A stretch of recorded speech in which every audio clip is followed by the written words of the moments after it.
Have you ever been shopping online and added something to your cart, but then ultimately decided not to purchase it? I know I have. I absolutely love cooking, and I like to shop online for cookbooks, interesting spices, or maybe even a new kitchen gadget.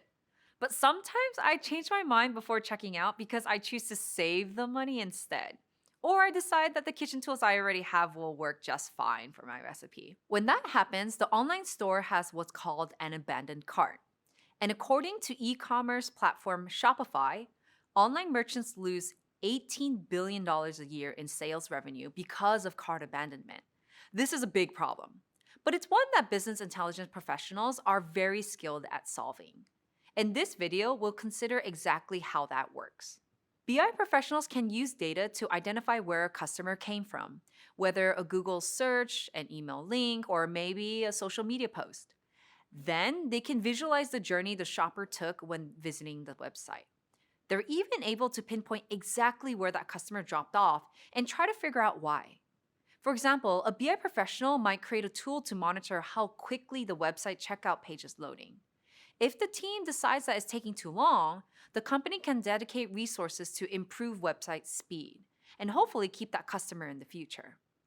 The measure of a website page loading speed is an example of a metric. A metric is a single quantifiable data point that is used to evaluate performance. In BI, some of the most important metrics are KPIs, which you've learned are quantifiable values closely linked to business strategy that tracks progress towards a goal. Many people confuse KPIs and metrics, but they are different things. The basic point to keep in mind is that metrics support KPIs, and in turn, KPIs support overall business objectives. It's also helpful to understand that KPIs are strategic, whereas metrics are tactical. Going back to our abandoned cart example, strong KPIs might be the average value of each online transaction, customer retention, or year over year sales. Think of it this way. A strategy is a plan for achieving a goal or arriving at a desired future state. It involves making and carrying out plans to reach what you're trying to accomplish. A tactic is how you get there. It's a method used to enable an accomplishment, including actions, events, and activities.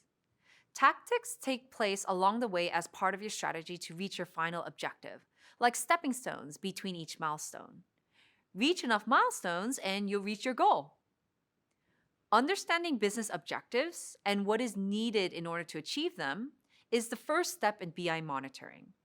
BI monitoring involves building and using hardware and software tools to easily and rapidly analyze data and enable stakeholders to make impactful business decisions. So, let's say our e commerce merchant sets a goal to decrease cart abandonment by 15% in 6 months. The BI professional would create a tool that monitors web page loading speeds in order to help achieve that KPI.